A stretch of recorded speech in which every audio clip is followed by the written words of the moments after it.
First வந்து 3 petals மாதிரி நம்ம பண்ண போகிறோம். செகண்ட் வந்து 5 petals பண்ண போகிறோம். இது ஜரி த்ரெட்லேயும் பண்ணலாம், சில்க் த்ரெட்லேயும் பண்ணலாம். ஃபஸ்ட்டு 3 petals ஜரி த்ரெட்டில் பண்ணி காட்டுறேன். ஃபஸ்ட்டு ஸ்டிச் வந்து ஜரி த்ரெட்டில் பண்ணி காட்டுறேன். நெக்ஸ்ட் வந்து சில்க் த்ரெட்டில் 5 petals எப்படி பண்ணுறது அப்படிங்கிறத பண்ணி காட்டுறேன்.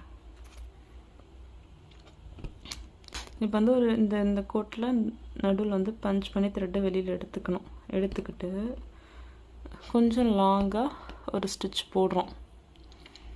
போட்டுட்டு அதை பட்டன் ஹோல் மாடலில் இப்படி இழுத்துட்டு இந்த இடத்துல ஒரு லாக் குட்டி. நெக்ஸ்ட்டு வந்து அதையே கொஞ்சம் கீழே இறக்கி அதையுமே பட்டன் ஹோல் ஸ்டிச்சில் இது பண்ணி இந்த இடத்துல ஒரு குட்டி லாக் போடுறோம். திரும்ப ரைட் சைடு போட்ட மாதிரி லெஃப்ட் சைடில் ஒரு குட்டி லாக்கு.